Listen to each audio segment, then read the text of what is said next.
Bonjour, je suis très heureuse de vous retrouver sur cette chaîne YouTube aujourd'hui, plus particulièrement parce qu'aujourd'hui dans le monde indien c'est le jour de la fête des Lumières qui s'appelle Diwali. Donc j'ai trouvé que c'était un joli symbole, j'ai allumé des lumières et cette fête, qu'est-ce qu'elle vient nous dire? C'est la victoire. C'est la victoire sur nos défaites, c'est la victoire de la lumière sur l'obscurité et de la conscience sur l'ignorance. Donc, j'ai trouvé que c'était un beau symbole. Et je vais partager avec vous un petit peu ce qui se passe en ce moment, ce que j'observe, la synthèse un petit peu de mon travail de recherche et d'accompagnement. On a passé un été assez intense, qui était un été que moi j'ai appelé un été charnière dans ma dernière vidéo, dans mes dernières vidéos de cet été, où on a réellement basculé entre le travail qu'on a eu à faire pour démonter un petit peu tout ce qui n'allait pas entre le début de l'année et cet été, et ce travail qu'on fait en ce moment de tendre vers ce qu'on a envie de construire et de voir se développer dans notre vie demain. Donc il y avait un peu une charnière cet été entre la déconstruction, la reconstruction.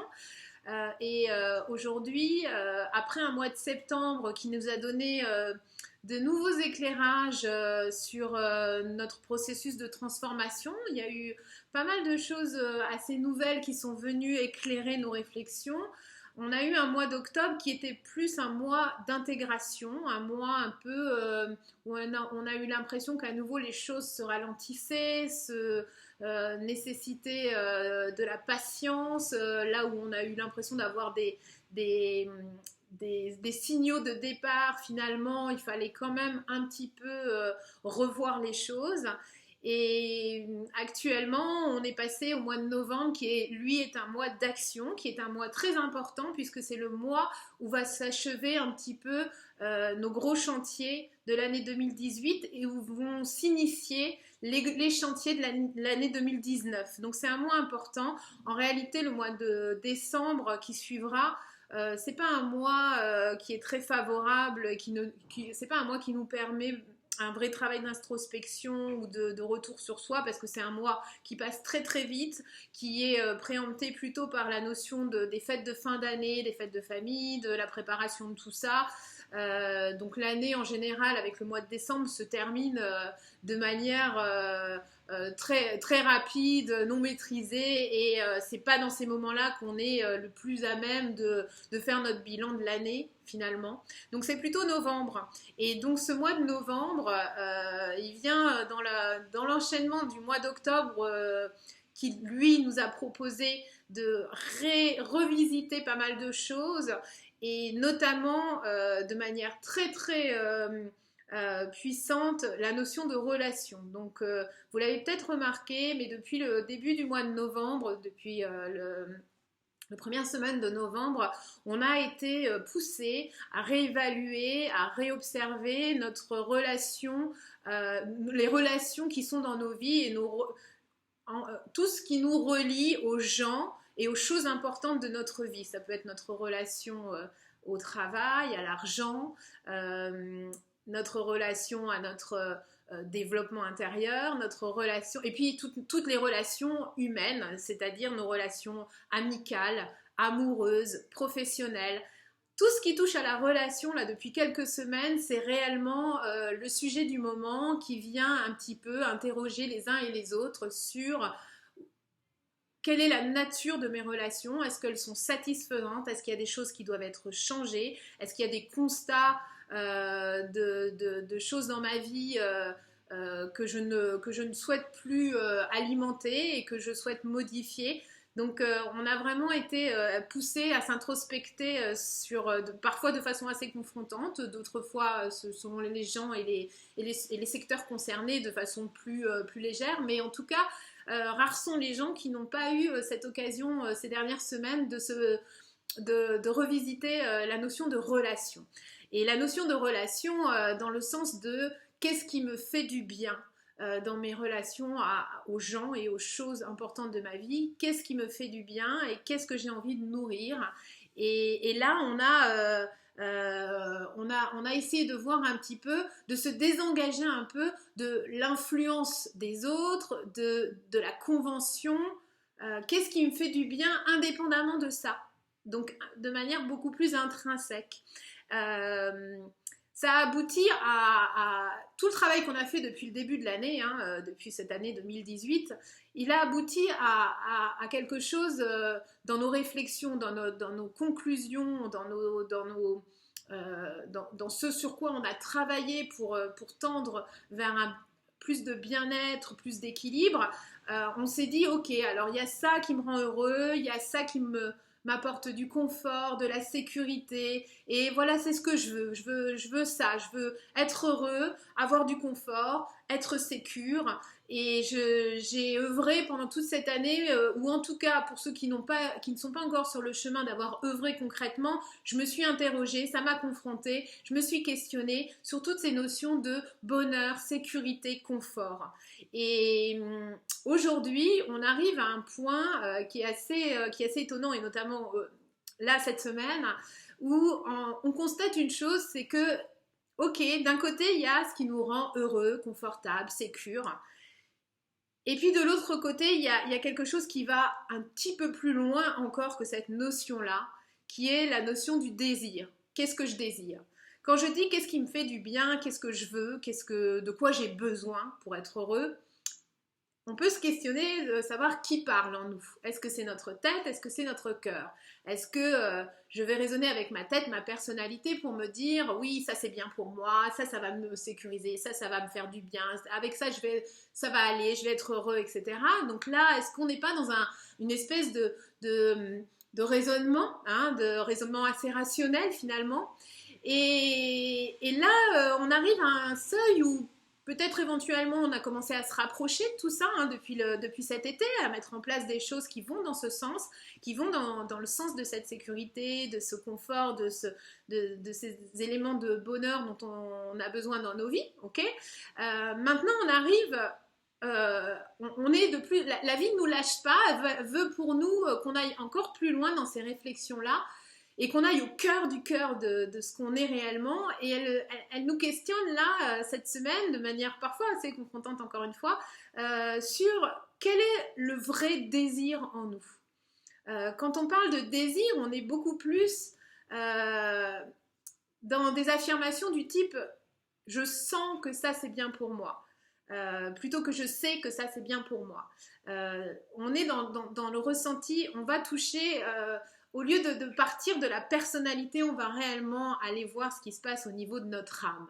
Alors, notre âme, pour ceux à qui ça ne parle pas, hein, y a tout un tas d'expressions dans la langue française où on parle de l'âme, et quand on dit je me suis donné corps et âme là-dedans, il a vraiment l'âme d'un artiste, etc.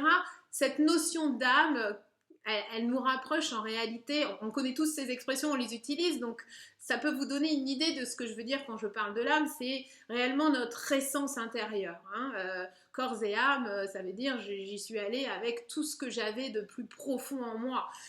Voilà, et donc quand je vous dis la question de notre bonheur, quand il s'agit de dire ça je sais que c'est bien pour moi, et ça je sens que c'est bien pour moi, eh bien on est dans cette subtilité qui est le sujet un petit peu du moment, là en ce moment, de qu'est-ce qu'on désire réellement, qu'est-ce qui nous fait vraiment vibrer, qu'est-ce qui résonne en nous.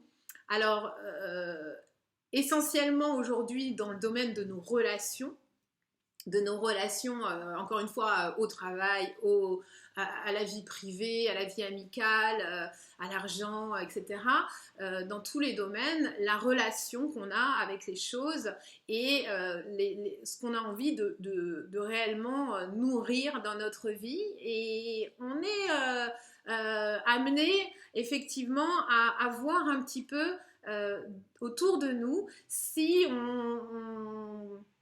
on participe à des relations équilibrées ou pas. Si l'autre en face de nous est dans un rapport sain de partage, ou alors plutôt dans un rapport d'ego blessé en réalité, hein, puisque on a tous des blessures, on a tous des endroits en nous qui coincent un peu. Et dans la relation à l'autre, qu'est-ce qu'on met sur la table? Est-ce qu'on met réellement le cœur du cœur de ce qu'on est? Est-ce qu'on l'ouvre ce cœur? Est-ce qu'on donne? Est-ce qu'on n'a pas peur? Est-ce qu'on expose les choses de manière authentique? Ou est-ce qu'on est plutôt sur nos blessures et est-ce qu'on est plutôt sur nos freins? Ou est-ce qu'on est plutôt sur nos frustrations, notre esprit de compétition dans le travail ou même dans la relation plus personnelle, amicale, etc. Donc, tout ça, c'est vraiment le questionnement du moment, aussi bien pour nous-mêmes que dans ce qu'on voit apparaître en face de nous dans nos cercles intimes. Et là, on a un choix à faire, on a un choix de positionnement à faire.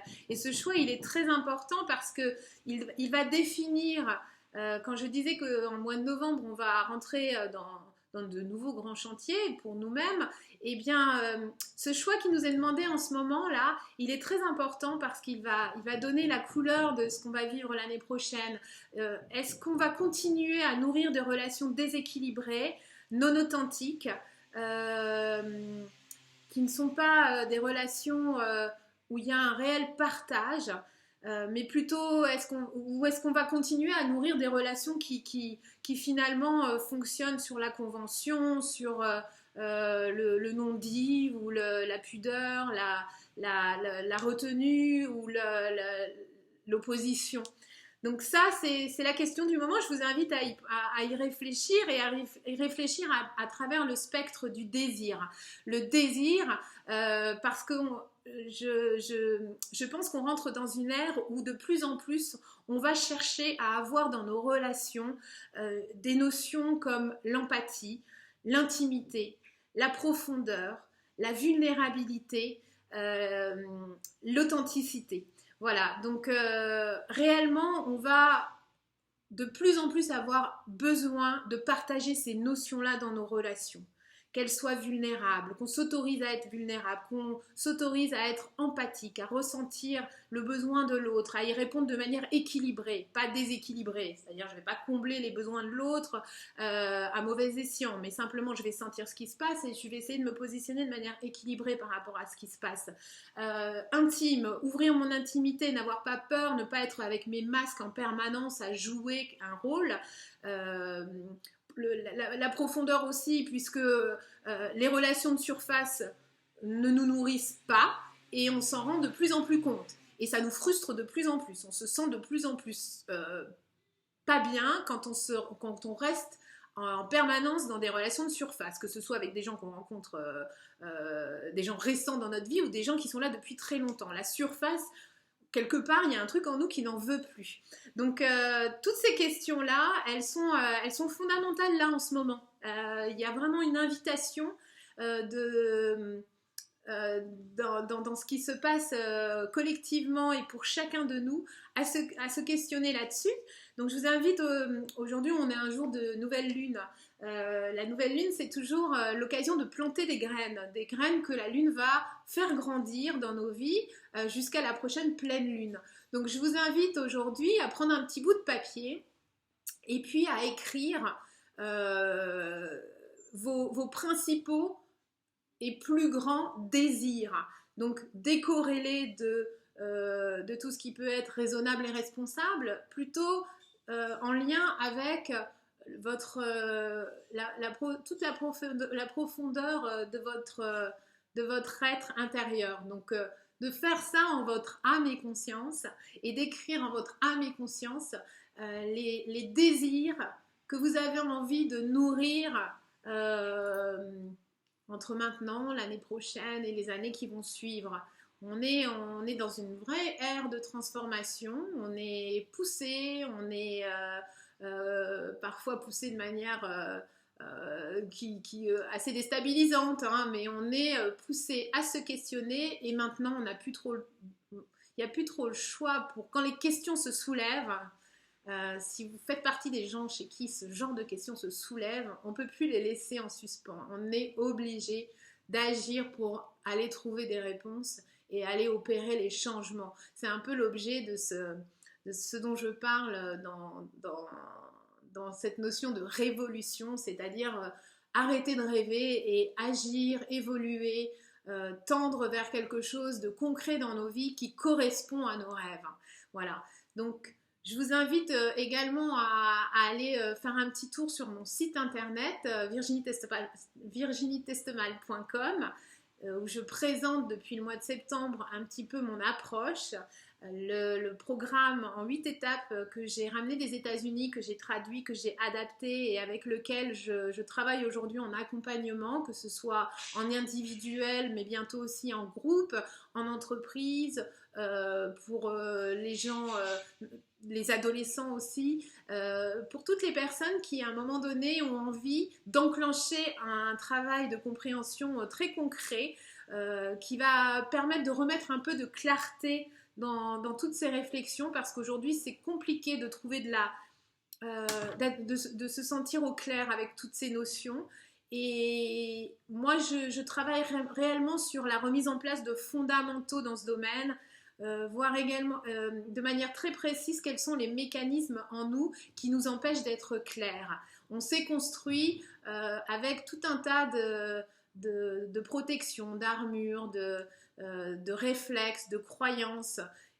C'était nécessaire c'est nécessaire dans la construction de n'importe quel être humain. Et puis à un moment donné dans la vie, il y a quelque chose en nous qui veut aller vers plus de liberté d'être réellement qui on est. Et c'est ce moment dans la vie qui est...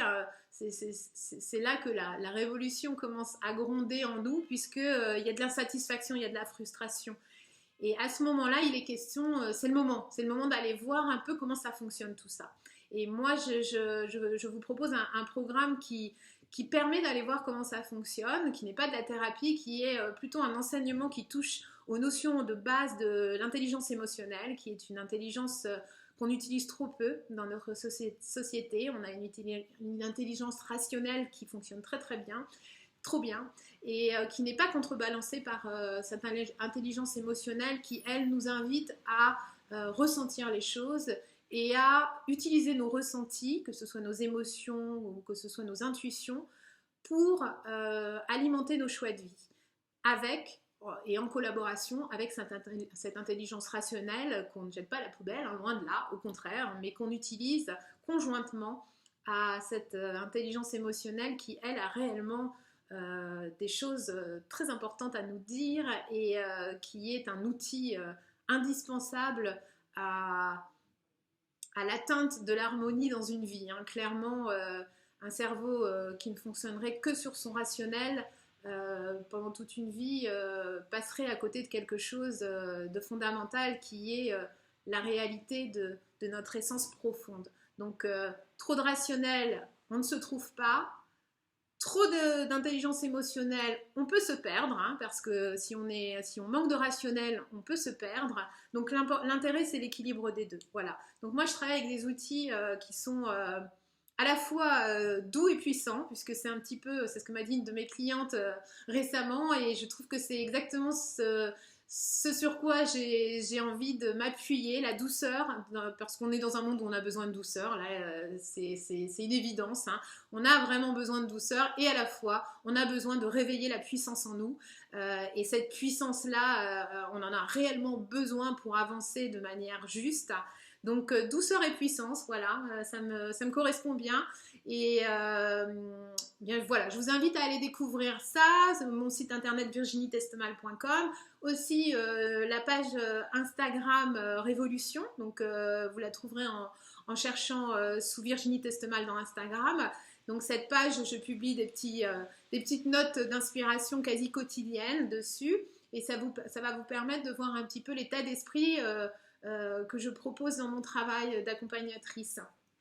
Voilà, eh bien je reviendrai prochainement parce que moi aussi je plante mes graines aujourd'hui en ce jour de nouvelle lune et je pose mes intentions claires et notamment celle de revenir plus régulièrement vous parler sur cette chaîne YouTube et partager avec vous plus d'informations sur mon travail, sur mes inspirations, sur ce qui peut éclairer le travail qu'on fait tous en ce moment de chercher à tout simplement améliorer nos vies et rayonner au mieux cette jolie lumière qu'on porte à l'intérieur de nous. Donc je vous souhaite une belle fête des lumières. Allumez une petite bougie aussi ce soir en écrivant vos désirs. Offrez-vous ce petit moment pour vous, des moments d'introspection comme ça, c'est des moments importants. Voilà, c'est des moments importants qui ont l'air de rien et qui pourtant sont très nourrissants en fin de compte. Voilà. Donc je vous souhaite plein de bonnes choses et puis je vous retrouve très rapidement sur cette chaîne et sur mes autres supports. J'espère que tout ce que je partage avec vous résonne quelque part en vous, vous semble authentique, vous semble profond. J'espère